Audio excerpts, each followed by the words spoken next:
Abortion and the means to abort a child in pregnancy have been around for thousands of years, but since Roe v. Wade, especially abortion and reproductive health have become a major part of the so-called culture wars in our country, particularly for Christians. For many people, Christianity has become synonymous with ultra pro-life stances, at least pro-life when it comes to the ability for women and their partners to choose or not choose to how to respond to pregnancies. Yet it has never been true that all Christians agree on abortion or other reproductive health issues. And since many young adults want to know all the options before choosing their own path of faith, where can they turn if they don't agree with the public perception of far right Christianity? Well, that's what we're here for, here at Unfolding Wings. Welcome back, by the way. We are a podcast of young adult Christians for young adults exploring how to navigate life and do it faithfully. We provide a space to voice questions, to disagree with the way things have, quote unquote, always been done, and yet still be faithful. And today we are talking about abortion and its place in the pro choice, pro life, reproductive health conversation.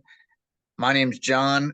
I serve as a pastor, but I in no way represent all young adults or my church, and neither of us here today represent all young adults everywhere, but we do hope to give voice to young adults in many of their thoughts and questions and help them explore. I am welcoming today a new guest and co-host with us, Reverend Sarah Gerard. Would you like to introduce yourself? Course. I just gave myself a round of applause. My name is Sarah Gerard. My pronouns are she, her, hers. I'm the executive pastor at the Union Combined Parish, which is located in Boston, Massachusetts. And yeah, I guess maybe some fun facts to kind of set my context is that I'm from South Georgia, but I moved to Boston in 2014, met my wife here, got married here, been working here ever since and serving in a Methodist context. And so, and I think probably a good content warning for myself is that being raised by both a pastor and a person who is in the military, I do cuss like a sailor. So I'm going to try to censor that part of myself, not the rest, but sometimes it does slip up. So John knows this, but for anyone else, here we go. All good. Yeah, you really merged those two elements of your your Yeah, concept. all of it. Yeah. Awesome. Well, we are, of course, both young adults. Now, young adult tends to be defined, depending on who's talking, either by under 35. Well, some people actually say under 30, but let's not even go there. Some people say under 35 or under 40. I'm still young adult only by the definition of under 40. I think Sarah's I'm this. 35 as of Oh, this all year. right. So I So, know I'm an elder adult now. yeah, all right. But even I barely remember when Monty Python was still a big deal. So this cultural reference might completely miss with our target audience, but Monty Python has a funny skit on condoms in their movie The Meaning of Life. It begins with a bunch, and I mean dozens, of poor kids walking out of a house with their heads down. And from across the street, a father looking at them says, "Look at them, bloody Catholics, filling the bloody world up with bloody people they can't afford to bloody feed." And why do they have so many kids? Because every time they have sexual intercourse, they have to have a baby. But we Protestants can take precautions. We wear little rubber devices to prevent issue. And then he goes on to discourse on the repercussions of Martin Luther's protests and reforms that led to Protestantism. It's a very funny scene. I invite our listeners to Google it. But conceptually, that scene points out that indeed not all Christians agree on reproductive choices, and also that there are just a lot of related theological and philosophical questions on sex, sexuality, and sexual health that surround the question of abortion. So before we even jump into the headlining question, let's just quickly, if we can, quickly discuss some of those other related issues and questions. So, what are those for you? What are those related questions and issues around abortion? Oh gosh, what a great question. Okay, so I guess another kind of disclaimer. So like as we get into it, I'm gonna like as we talk about abortion, like I will not talk about a woman's right to choose, but I'll talk about a person's right to choose because um uh yeah, many people can have babies, be pregnant. So from femme persons to non-binary persons to trans men to women, all these people can. So thinking about like you know what does healthcare look like for all bodies is to me really important. Um, ah, I've always had this opinion about abortion, so we'll probably get to that in a second. But um, I've always wondered why pro-life always named it pro-life. I guess does that make sense? Like, oh, why is this pro-life versus pro-choice? And whereas I think that my position, I would consider it pro-life, whereas pro-lifers would consider it pro-choice. Mm. Because I do think actually, even though I'm 35, I grew up with parents who loved Monty Python. And so seeing this skit and thinking like, is it a life if you can't be fed, if you can't be housed, if you can't be educated, if the promise of your life is one in a foster system or one in an unsupported household, or if the school to prison pipeline is where you're being forced into, like, is it a life when the person who has the baby dies and or was in like life, is that life? And in John, it says like, I've come that you might have life and have life abundantly. And like, to me, often forcing someone to have a child is not abundant life. So, what is a pro-life? What is a truly a pro-life stance if it's not just negated or like relegated to abortion? I think that's one of my first like questions. That's a great question, a great point that what is the life that we are defending? Mm, What is the purpose of life, the life that God wants for us and that we claim to be defending and fighting for, which is similar to one of my questions, which is what is the purpose of sex? mm, I don't think it should be just to have children, sure. partly because if that were the only purpose of sex, then right, men should be dumping their wives once they hit menopause, right? I mean, because you can't have children anymore at that point, so get the next wife. And some people, I guess, do that. They That's just, true. uh, Absolutely. Which that's a whole different commentary.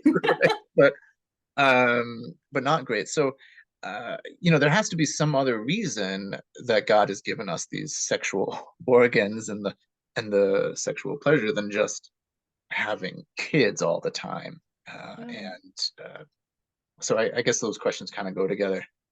Um, Yeah, absolutely. And so I think two things, like there's scripture and then there's nature. And so mm, we see like in nature, like animals having sex, and it does not always really result in a child.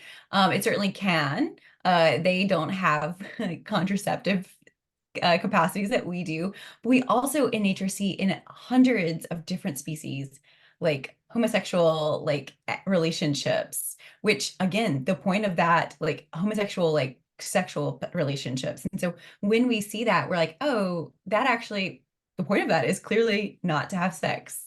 The point of that is pleasure or just partnership or whatever that is. And so we actually in nature see examples of that. And so to me, it's very natural that to me, I have actually personally never wanted children. I knew that at 15 when I told my parents, and they were like, "Sounds great, sweetie. We like only expect you to have dogs." And I was like, "Correct.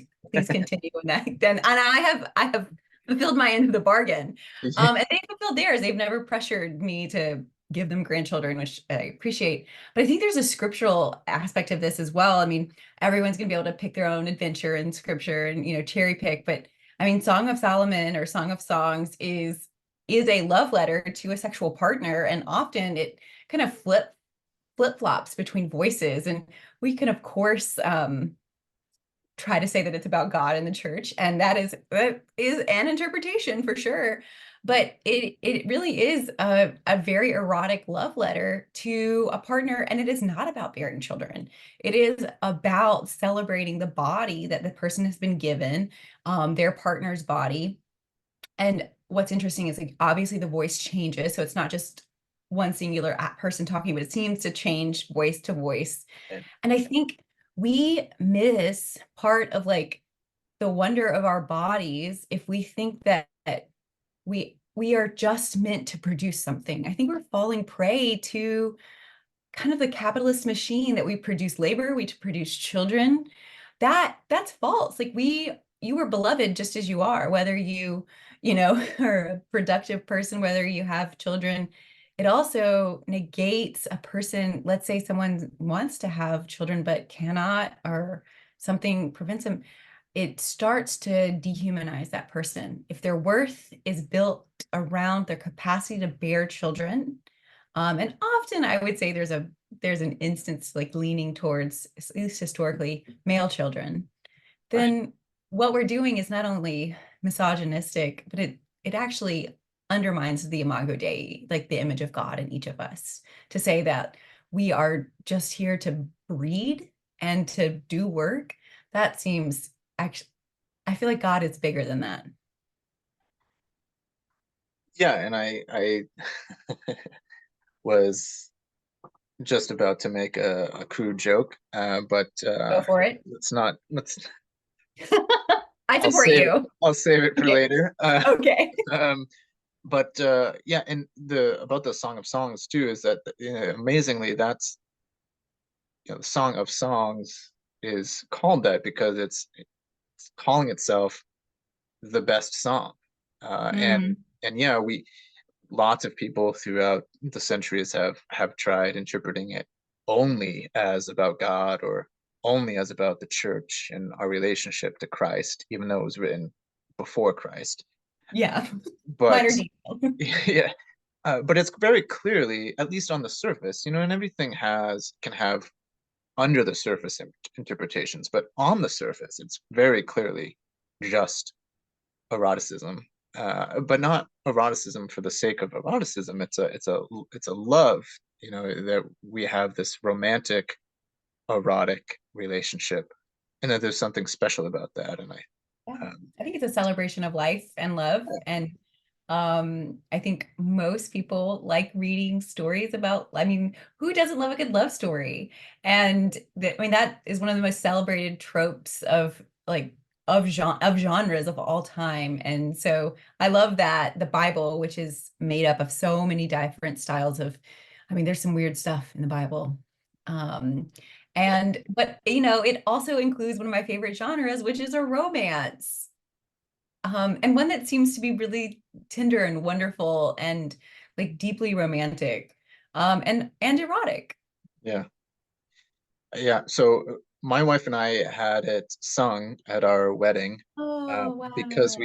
we kind of wanted it incorporated Mhm. into that we are trying to celebrate one another's, all of who we are, and that our wedding and our marriage wasn't just going to be uh, this solemn thing, but it was going to be a joyful and romantic thing.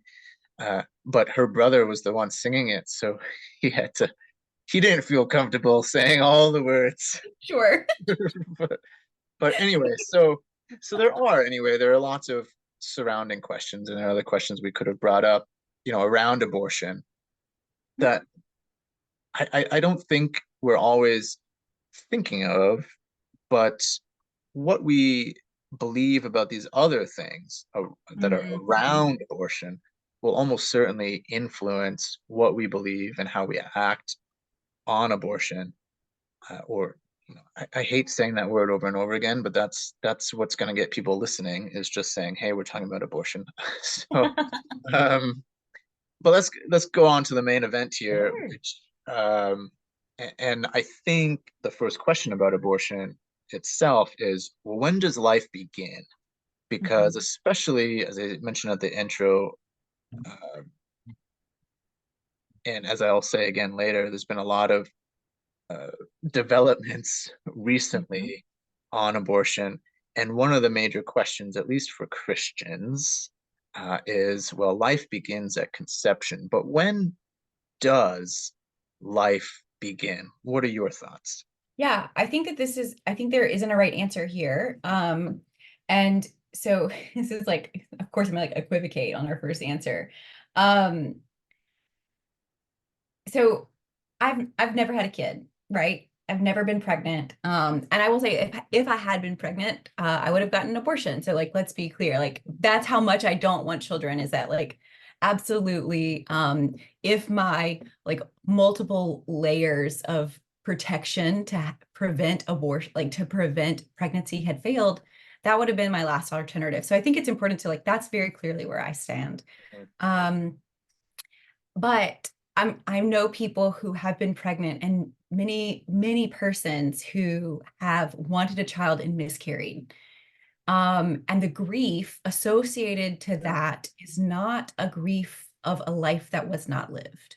right. That is a very and that does not minimize because they didn't hear that child talk or get to know that child's personality. There's a grief in the unknown that is, I will never understand. And so I don't ever want to say, oh, life begins at when they take their first breath outside of utero, because there are children that come, out of the womb and they do not take their first breath and they were a child. So that, and I do not believe that like the rights of a unborn child outweigh the right of the host or the parent that is holding it. Mhm. And so in that, life, I think that life is nebulous. This is like a nebulous concept. But for me, where it runs up to it is the rights. And the person bearing that child, there supersede that right. Because that is the sacrifice that's being made. My sister, who has had children, does joke that like children, when you're bearing them, are like parasites, which is like a joke that I feel like I was like, oh, okay, great. But she was like, this is something that is taking nutrient from your body, that is changing your body, is morphing your body. Right. And that can be a wonderful thing. It can also be like terrible and horrible. And there are truly horror stories of people dying because they received improper care, they didn't have access to abortion. I think it's like important to note that Black Maternal Health Week was just last week. It ended on the 17th. And Black women in the United States are like some of the highest rates of like maternal death. Right. Yeah. And so, yeah, for me, life is questionable on that, but I do think like there is one person who is certainly alive, and that is the parent that is, or the person bearing the child. Sure. um and what, so for me, yeah, like I'll say I don't know, but there is one person who is alive, and we definitely, that person's right, their health care, their safety, and their choice is what matters. So, and I think that that answer to Mhm. me reflects another question around abortion that we could have brought up, which is the different forms of ethics. And Mm-hmm. I think a lot of, the public Christians, the ones who form the perception that most people have of Christians on abortion is, what's it called, casuistry, or whatever the form of ethics that essentially says there's one right answer for every situation, and you just need to know what that one right answer is and, and do it. But there are other forms of ethics that Christians have followed throughout time, that people of various religions have followed, Mhm. and some of them are situational. It depends on Mhm. what's happening, on who, you know what, there are some pregnancies that are just really unsafe, and Absolutely. the same mother, or as you said, the same person Mhm. carrying the child could have two three completely different pregnancies. Absolutely. One or two of them be extremely healthy, but then another one be dangerous for both the parent as well as the child. And to say, well, there's just one right answer here for, all of the situations, situational ethics would say that's nonsense. Mm. And then one thing I will probably wait to get to Okay. later is um, a moral ethics or a character ethics that essentially each person just needs to develop their character and pray and figure out the right answer for themselves, which isn't a self-centered ethics. It's just we're all different and we're all trying to be good. And so we just need to work out with God on our own what is right for us. And nobody else outside of us can say, well, this is the right answer, or this is because of the situation, this is what you should do. It's just we have to decide uh, in conversation with God. And so we Mm. have all these different relationship or ethical forms, and they're all valid. Christians of all types and stripes have Mhm. used these different forms of ethics. And if you apply them all to abortion, you'd get a ton of different answers, which is essentially what you're saying is that life, when it comes to when does it start, what is it? Um, it's just a lot of answers, a lot of Absolutely. answers. Yeah.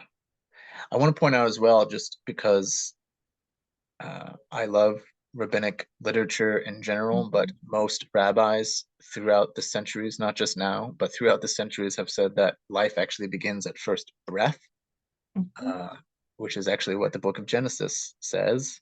Life Absolutely. begins when God breathes into us breath. So it's not conception. Mhm. So just lots of different ideas, and we shouldn't let.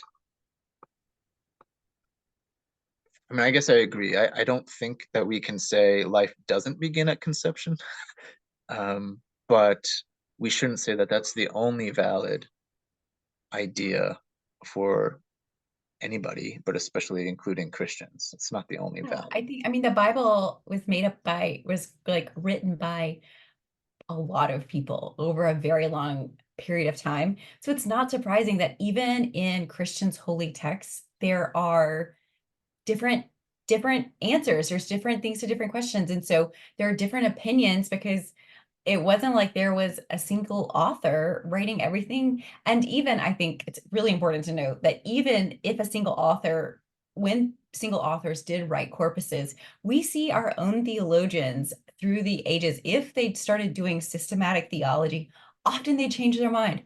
John Wesley, not a great systematic theologian, Sir changes his mind a lot. So it's interesting to see like our own scriptures are not cohesive on issues for the most part. And when they are, they're very clear.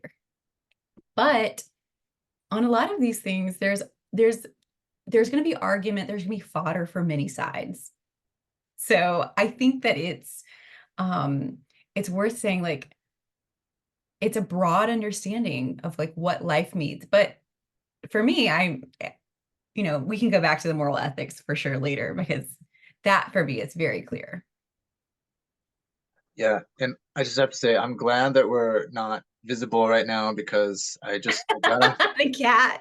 Yeah, my cat's butt is in my face, and even before that, I just got off my bike before we started, so my hair is all messed up. But anyway, and that we just said relates exactly to what my next question was going to be, which is how is any Christian essentially supposed to disagree with the public perception with what's going on, right now in our country, or I shouldn't say right now, but in the past few months, as I mentioned earlier, a lot has been happening. Evangelicals in particular have put forward a lot of money advocating court cases before the Supreme Court, and eventually uh, were able to overturn Roe v. Wade and help support strict pro-life policies.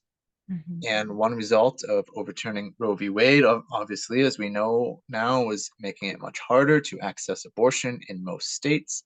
In February, just a couple of months ago, An Alabama Supreme Court decision made headlines because of a decision affirming pro-life policies that also declared that frozen embryos are children. And then people started freaking out and realized, oh my goodness, I didn't mean for my position to actually mean that, because it also halted the possibility of using IVF to help people have kids. So Mhm. it's been a mess. But the judge in that case included religious language in his decision, directly citing Genesis 1, even though I just said Genesis 1, no, actually, Genesis 2 says that life begins at first breath.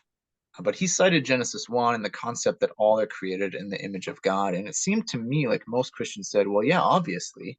And so, amen for him citing that in his court decision. We could get into all of the uh, should judges be citing the Bible on court cases? How does that work? But let's not go there for now. That's another, does Yeah, it put it like in the tack it up as a list of things? exactly. Yeah, My list of answer is things to no, but excess. like Yeah, that's the short of it. and I would agree. But yeah, so especially because this is the public perception of Christianity. All right, so we've talked about how the Bible isn't always the same. And I would add to, John Wesley is the first mover of Methodism. If our listeners don't know that, I would add C.S. Lewis, and he wrote a book on grief. It was just very, here are my thoughts on grief, but then he actually experienced grief when his wife died, and then he had to rewrite it because Mhm. his thoughts changed based on his experience. So this happens all the time. But how are we supposed to disagree with what seems like a monolith? Right? The far right perception of Christianity has become, it seems, everyone's perception of Christianity. Mhm. How are we supposed to disagree with that? Oh, okay. This is where like I might go down the rabbit trail and you're just gonna be like, come back from Yeah. this one. Okay. So wow. This is big. Okay. This is what I think. I I'm deeply liberal. Like I am so liberal that I don't consider myself like I vote very liberal, but like I don't consider myself a Democrat because I am left of the Democratic Party for most things. I consider Democrats moderate All right. at All best. right. So I'm left of left for You're a most. heretic, is what you're saying. Yeah, Yeah. absolutely. Absolutely. So I actually don't have an issue disagreeing with most Christians, because I actually don't think I disagree with most Christians. I think I disagree with right-wing politics that are entrenched in nationalism and white supremacy, which honestly, as someone who thought I thought I was going to go into politics when I was much younger, I respect the shit out of the Republican Party because they are so organized. I do not respect a single thing that they stand for. However, I respect their capacity to brainwash and to indoctrinate people into saying this is the only way of believing and thinking, and their nationalism and their Christian, evangelical, often evangelical, sometimes Catholic identity are so entwined with one another that to critique one, to critique America, the Bible, or to critique a church institution has become so conceptualized with their own self identity and worth. They are not capable of actually leaning back into what scripture is, which is to love your neighbor. And so, in organizing, I respect it. And I respect, gosh, it's brilliant.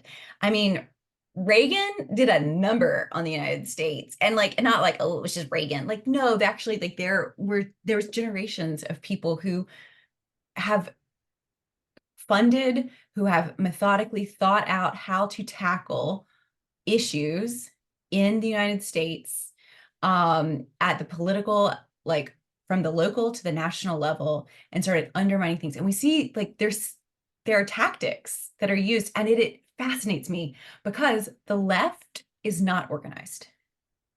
We see this in politics and we see this in the Methodist Church. And so, and both of those things, like, so when people were surprised that Donald Trump got elected, I was like, what? Why? People were surprised when 2019 and the United Methodist Church happened and we became more conservative. Absolutely not. This is, the cycles are within each other. Um, So yeah, it was like super disappointing when Trump got elected and terrifying. And then 2019 happened, and I was like, are we surprised? The right has been better funded and better organized than the left ever has been. So how are any Christians supposed to disagree with it? Well, I hope wholeheartedly, because I think that when we think of, if Christians think that a single thought is always right, and if that thought is not aligned with Christ, and I'm not saying the Bible, like Jesus, love your neighbor, Yeah. like, then we've actually missed the mark, right? To sin is to miss the mark. And we've, like, to be Christian, it doesn't say love your Christian neighbor. It just says love your neighbor. And actually, Jesus is like radical about breaking down boundaries, loving the Samaritans, and like, those are different religious groups. Jesus was a Jew. Like, Jesus wasn't a Christian. And so that's actually like, yeah, Christians should always disagree with empire. When we start aligning ourselves with empire, and so I think of Christian nationalism here, I think of America, like when we put America first or something like that. When that is when we have aligned ourselves with empire, we have fallen from what we're originally intended to. So how are we supposed to disagree? Immediately. So for me, I'm like, really easy. This is what Christians were supposed to. The Book of Revelation is literally a political treatise against the Empire of Rome, like slamming it for its abuses as an empire. And so while I respect the right and their organizing capabilities, they have aligned themselves with empire. And I think it's an easy thing to critique because it's incorrect. That was a whole tirade. You saw a No. display of my political beliefs just now, like a little. Ugh. Well, I think, I mean, so feel free, obviously, to believe what you believe and then to say it. So that's great, and that's what that's what this podcast is for, to give people space to hear Mm. you and others that think like you, to say, oh, okay, yeah, it's safe for me to think the things that I've always thought, Right. and maybe I was just afraid of saying it out loud. Uh, Mm. I mean, we should say, of course, or at least I will say, whether or not I should say it or not, or whether or not you agree with me. I will say that um, it's it's okay to be Republican, and it's okay to be on the right, but I would agree with you in that it's it's not okay to align our political beliefs and decisions with our uh, with our church, with our Mm. religion, and tie them all together so Mm. tightly that you can't separate them. I mean, Yeah. a lot of people do, say Mm. God and country, and I don't think we should be doing that. But even if we did, even if it were okay to say God and country, we shouldn't be saying God and country and republicanism, or God and country and Democrat democratism. um, that added layer and other layers Mm. um, is just really problematic, because, as you said, Yeah. that creates empire, essentially. That's what. So this is actually where I would push back, because I'm like deep. I mean, like, obviously I thought I was going into politics, right? So like, I love politics. I I would talk about like, and I actually think when we stand in the pulpit, we do a political act. I think that actually, like, the prophet's role in ancient Israel was a prophetic act, because the king was also the head of state, right? And so Mhm. the prophet is actually critiquing the head of state, right? Not just the rabbis, not just the religious leaders, but actually it's a critique of society. And so I think when we think about, like, for me, religion and politics are like, my religion shapes my politics shapes my faith. So for me, it's like this cycle. Like, I cannot, for me, they're so intertwined as one cord, right? Like, well, of course I believe that we should have welfare, because I think that people should have dignified housing and food, and like education, duh. Like, I think we should have universal preschool. Like, I totally think that our elders should not have to consider, I think we should have universal health care because we should all have access to health. And like, it costs like $17,000 to have a baby. Yeah, yeah. You What? know it. What? Yeah. That's bananas. That is like that is like crazy. I mean, sorry, crazy is bad. Like ableist language. Sorry, friends. But like that is like bananas that we are like, what? And it can cost even more. Like if you need extra care or if you do something maybe it's like like considered non-traditional.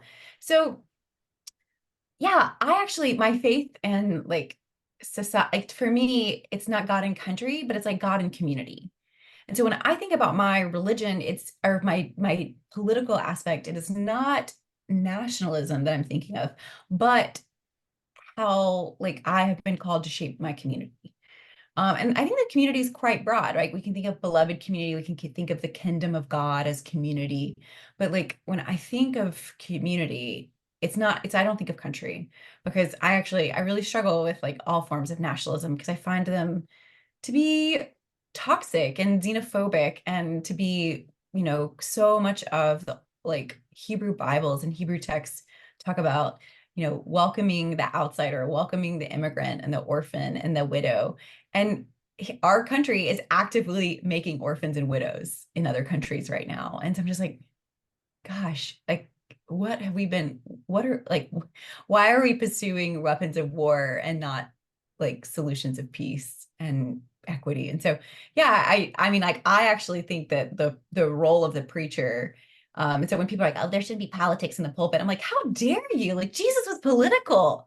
Like, Jesus was deeply political. It was a political act to overthrow like tables and the temple. He's overthrowing a taxation system. Like that is a deeply political act. He fed people without charging them on Mount. Like he fed thousands of people. That is a political act. It is deeply political to feed people without charging them. Like Jesus was political. And so when we say like, no, it shouldn't be there, we've actually, to me, again, we failed to see the mission of the church, which is to shape society. Sorry, that's a bit of a tirade. No, well, and I agree with you. I think our politics should be our faith and shaped by our faith and Mm. our theology.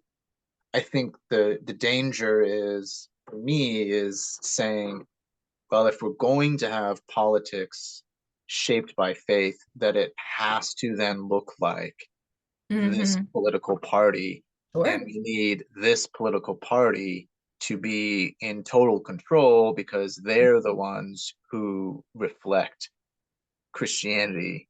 Yeah, And that's the danger point for me is so absolutely. I think we can have Christians who are very faithful, are valid theologically and Republican, Mhm. um, or Democrat, or left of Democrats, and we can have Christians who are faithful and valid theologically that disagree with us on abortion. But I Absolutely. think you know it's we might we might be frustrated by it, but I think we essentially agree in that trying to say this one thing is what Christianity is, and that should Right. be in control of the country and then be setting the laws about whatever it is, but we're talking about abortion. Sure. Um, that's dangerous Yeah. and unfortunate, unless perhaps the law in this case is to let people decide for themselves, which we'll get to in a second. Yeah. That's a moral ethic. Yeah, exactly. Yeah. So let's go there. Um, my Is it the cats? my cat is now causing chaos behind me. That Um, seems unfair. It's a cat. yeah, exactly. And so to talk about moral ethics and such, I think our what's called our social principles from the United Methodist Church, I think our principle on abortion really gets at this. So I'm gonna read it in full and then tell a quick story and then we'll talk about it and then we'll probably be done with this episode because it's I think we're um, done. so Um, the social principles, if you're not aware, are just the United Methodist Church's attempts to be biblical and prophetic, but they aren't meant to be like the universal, everyone who calls himself United Methodist has to agree. I just really like this particular one. So this is what it says on abortion. The beginning of life and the ending of life are the God-given boundaries of human existence. While individuals have always had some degree of control over when they would die, they now have the awesome power to determine when and even whether new individuals will be born. Our belief in the sanctity of unborn human life makes us reluctant to approve abortion, but we are equally bound to respect the sacredness of the life and well-being of the mother and the unborn child. We recognize tragic conflicts of life with life that may justify abortion. And in such cases, we support the legal option of abortion under proper medical procedures by certified medical providers. We support parental guardian or other responsible adult notification and consent before abortions can be performed on girls who have not yet reached the age of legal adulthood. We cannot affirm abortion as an acceptable means of birth control, and we unconditionally reject it as a means of gender selection or eugenics. We oppose the use of late-term abortion known as dilation, extraction, partial birth abortion, and call for the end of this. I'm going to skip this section actually. So essentially, if we're going to do abortion, we need to do it well. Essentially, we call all Christians to a searching and prayerful inquiry into the sorts of conditions that may cause them to consider abortion. We entrust God to provide guidance, wisdom, and discernment to those facing an unintended pregnancy. The church shall offer ministries to reduce unintended pregnancies. We commit our church to continue to provide nurturing ministries to those who terminate a pregnancy, to those in the midst of a crisis pregnancy, and to those who give birth. We mourn and are committed to promoting the diminishment of high abortion rates. The church shall encourage ministries to reduce unintended pregnancies, such as comprehensive age-appropriate sexuality education, advocacy in regard to contraception, and supportive initiatives that enhance the quality of life for all women and girls around the globe. And actually goes on to talk about financial situations and other social situations that make pregnancy dangerous for women. And then it ends by saying governmental laws and regulations do not provide all the guidance required by the informed Christian conscience. Therefore, a decision concerning abortion should be made only after thoughtful and prayerful consideration by the parties involved with medical, family, pastoral, and other appropriate counsel. And the reason I like it is because it talks about that idea that essentially it's the couple or the person who is involved with the pregnancy to make the prayerful, thoughtful decision. All right, the church doesn't want abortion, but we understand that sometimes it's good.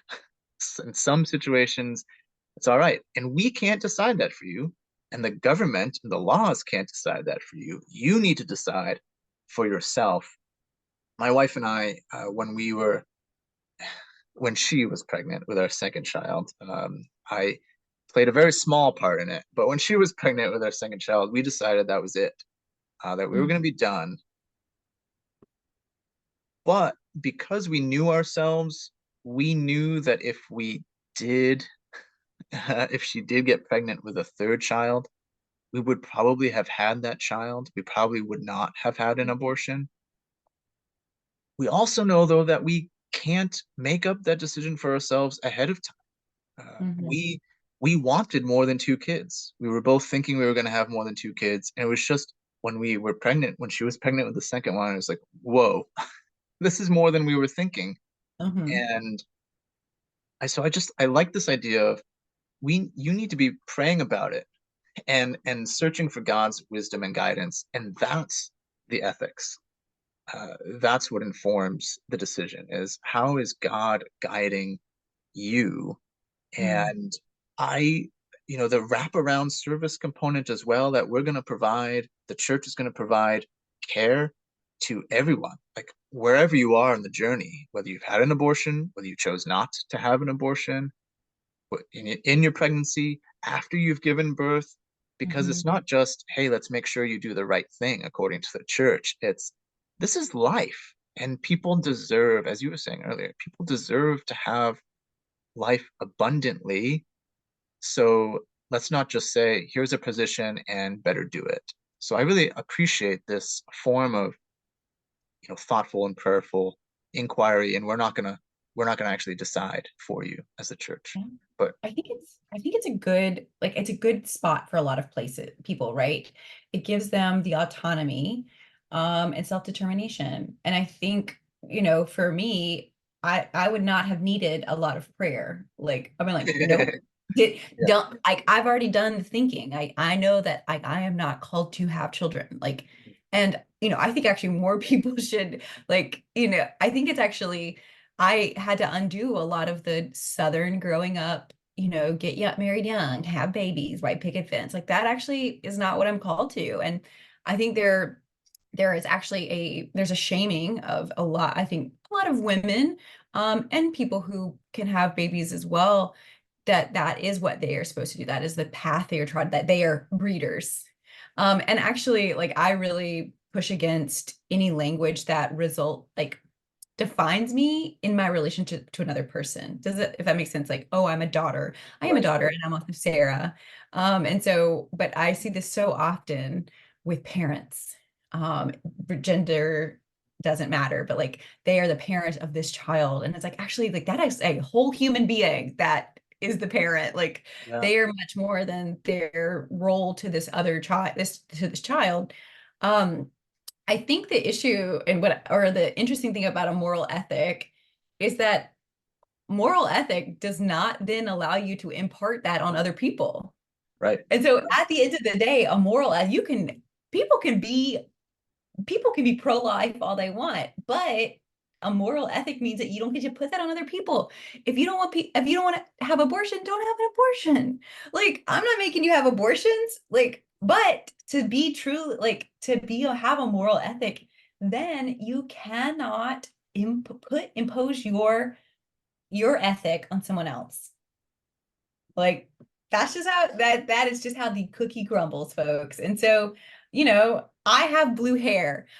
I am not forcing other people to have blue hair, but it makes me happy and it brings me joy. And so, like, obviously that's a very silly thing, but like, to say that, like, obviously blue hair is the best way to be, like, do I think that's true?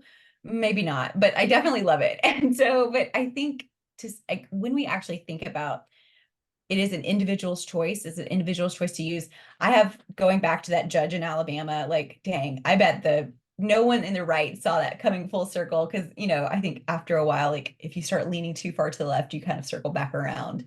Yeah, But like, they're like, oh no, now we're actually impacting people who want to have children. um but I think it fascinates me, only people who should be making decisions about what happens with a uterus are someone with a uterus. Everybody else, no thank you. And all of this is not even touching on the fact that, like, reproductive healthcare is vastly underfunded, that, like, birth control pills do not work if you're over 165 pounds, neither does the morning after pill. Like, so not only that, like, I mean, like, 165 pounds is not heavy. And so that's not like, it's not like a weight. Like, that's not a bad, like, these are not bad weights. We're not saying like, oh, you have to be under 65 pounds and like, that's beautiful. No, like, all weight is good weight. All bodies are good bodies. But the fact that we are not able to give people proper birth control after a certain weight, or if you don't take a birth control pill at a certain time of day every day, or like, heaven forbid, some like the condom break, you can do every single thing right and still get pregnant. You can be actively seeking preventing pregnancy and get pregnant. And that to me is like, we have not set up systems that have taught like good sexual, like, healthcare, right. uh like pregnancy prevention, and we certainly haven't done it in a way that, like, supports often what are going to be, like, usually what we're supporting are like male bodies, and what the diminishment of that are trans bodies, non-binary bodies, and female bodies, of like who gets access to good healthcare. and whose bodies are regulated. So the fact that like Viagra is like compensated, like we give money to Viagra, which is a non-life-threatening drug. Like you don't need that to survive. But that is funded by like tax dollars, whereas period products are taxed to a higher degree. It's called the period tax or like a Right. pink tax. Yeah. Like no, like there's a it's the underfunding and actually of this is massive. And then we haven't even touched on the fact that like if we're thinking about wraparound care, John, what fascinates me is like the pro-life movement, their care of that child stops at birth. Right. Yeah. And oftentimes stops at, and you mentioned this earlier, at the color of their skin as well, because Absolutely. Black and Hispanic parents often have much worse outcomes in well, with health generally, but particularly in maternity care, and that often isn't talked about enough. And so, yeah, I hear you. I mean, all of these things are related, and I think what you said about the people making the decisions should be those with uterus. I would go a step further and say the particular uterus that is in question, that we can't Yeah, even. it's mine. Don't talk. Yeah, it's not Yeah, your business. yeah, yeah, Like what uh, I do with my uterus is my choice. yeah. Because even if we just said, all right, women all get together and now you make a choice for all women, I think that would still be inappropriate. Mhm. And again, I in a way, I think my wife and I would define ourselves sort of as pro-life. As I said, I think we would choose, even if we didn't want another. I mean, we've made it so that we can't. But in that time before we couldn't, Sure. if we were to have gotten pregnant with another child, I think we are just theologically of the opinion that we would have the child.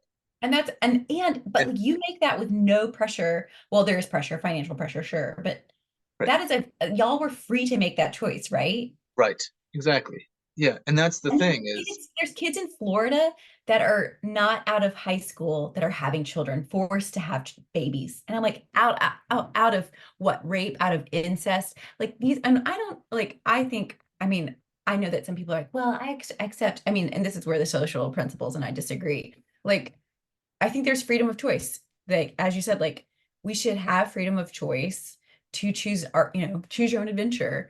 But and it's not just in these like horror cases. It's for when the birth control fails. It's for when you have done, it's for when you if you've had two kids and actually having a child would have so financially and like physically drained you as a person. Like there's no or it shouldn't be a reason, right? Like it getting an abortion should be easier than buying a gun because what we haven't regulated is like those are actually actively killing children, right? And so when I think about like actual pro-life choices, like I'm here for what protects people's bodies and in their life and having it abundantly. And these children that we're saying that we care for, they're being gunned down in schools. And so like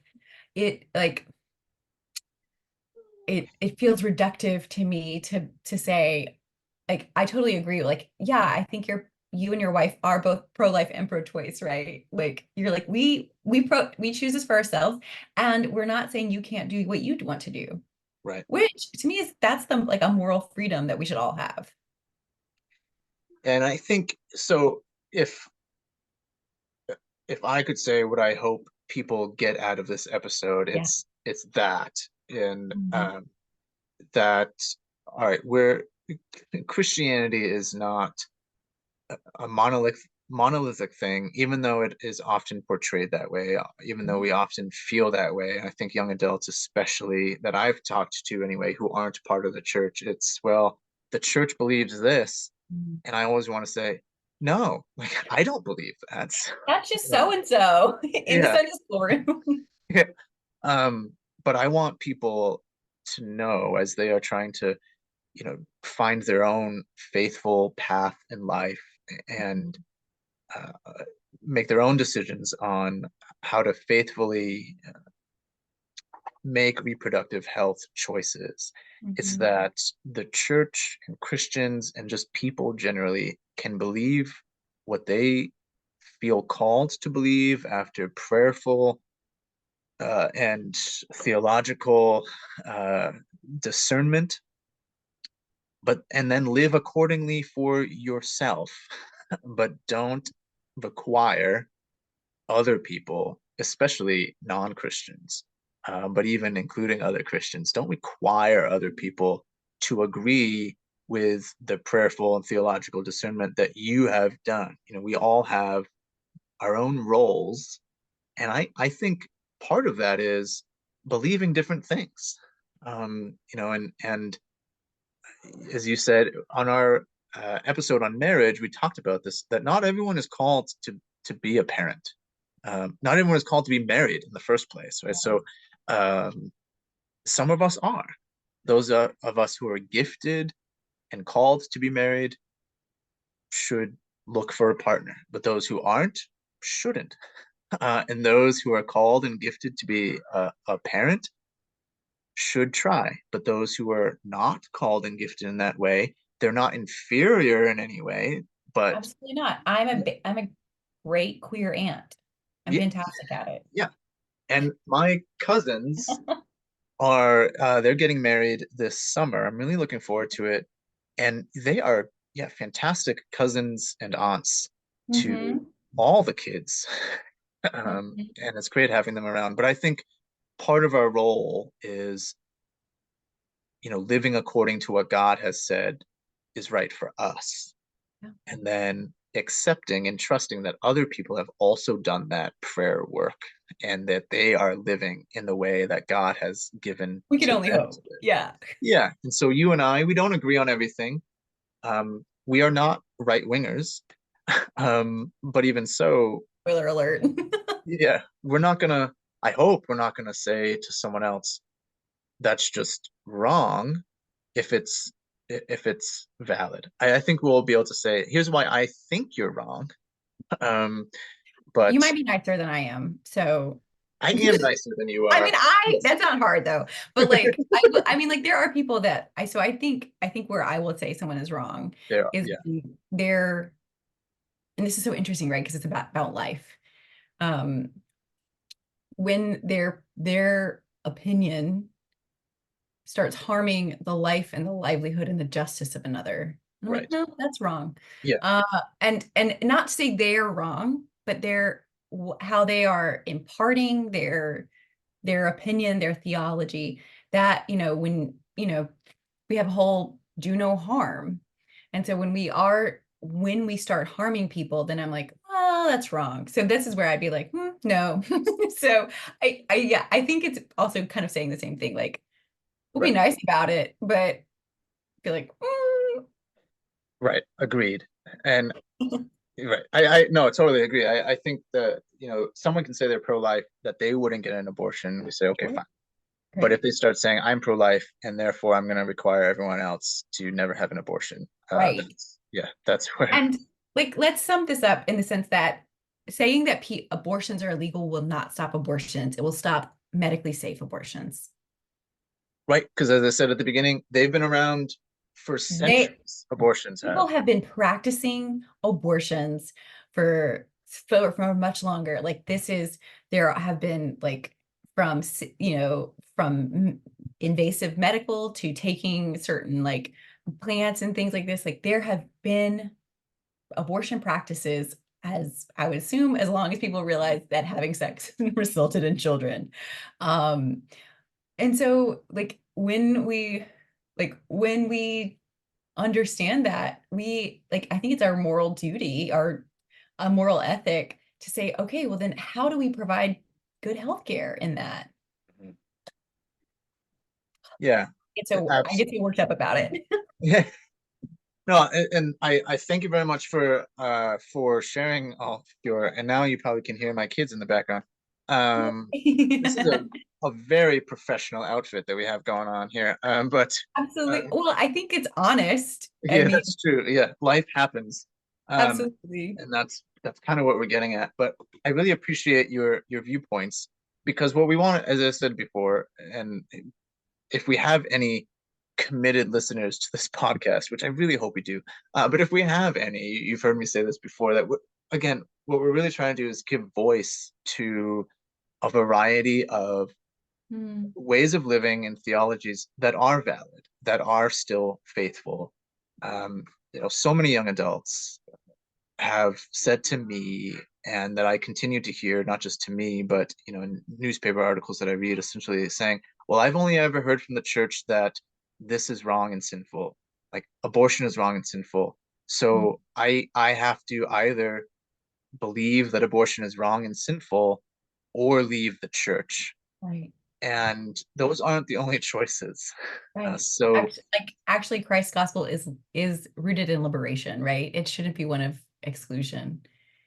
exactly, and you know, we can use the Bible and Christ as the Word of God, and you know, most people, because of the Gospel of John, will say that Christ is the Word of God. Uh, Mm. we can say that they are the sole arbiters of truth and practice, uh, but if we do say that, as we said earlier, um, it's all over the place. And there are very few on abortion. There are very few verses that even tangentially relate to abortion. So we still need that prayerful guidance from the Holy Spirit, and we're going to be all over the place with that as well. So we just want our listeners to hear. You're on the right, you're on the left, you're in the middle, wherever you are, just do your work in the spirit, and be your person.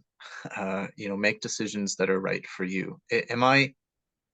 Is that a good way to I think that's answer that? great. I think, yeah, I mean, I think that this is like we are certainly not like we are not the experts, and we're also not providing like the deepest insight into all abortion care, but like to think about Christians as like believing one thing or the other, like is, I mean, that's just not rooted in truth. And so I think, especially for young people who are finding that true, especially around the concept of abortion, like if you've had one, like that doesn't make you a sinner, that doesn't make you wrong, it doesn't make you far from God. Like you and, like you're like that, those are you are beloved, right? Like you are still created in the image of God. And to support abortions does not, again, make you those things. And so I think it breaks my heart as someone who as a queer person, like the church is not super progressive on that.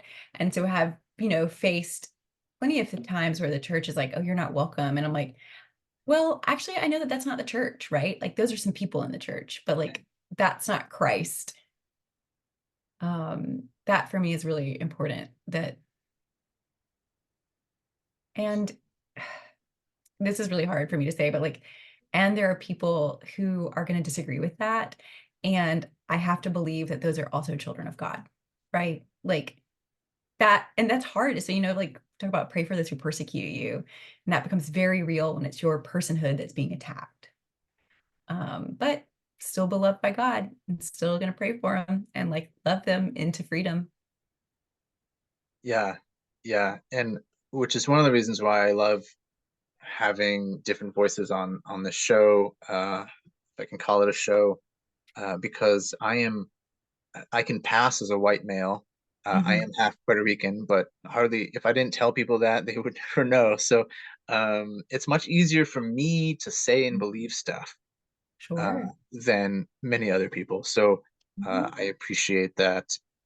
So when I say, "Oh yeah, we can disagree and all love one another," it's a lot It's a easier for me privilege, to say. right? Yeah. Absolutely. But yeah, so thank you, Sarah, for Thank joining you. us. And I should have had the schedule up. You will be joining us again at some point. Yeah. So, I think and I've already spoiled my position on that too. So it's not surprising, but here we are. yeah, so it's not next episode, I know, No. but in a couple of episodes, maybe, Mhm. if you love what Pastor Sarah has to say, check out episode 22-ish, 23 maybe, when she'll be joining us again. And if you don't like what she has to say, well, still check out episodes 22 and 23 so you can know what to be angry about. But Absolutely. whatever you do, we really hope that you have found this meaningful and useful, and most of all, that you just continue to grow in your relationship with God in the way that works for you. And we hope that you keep it holy, whatever that means. Until next time.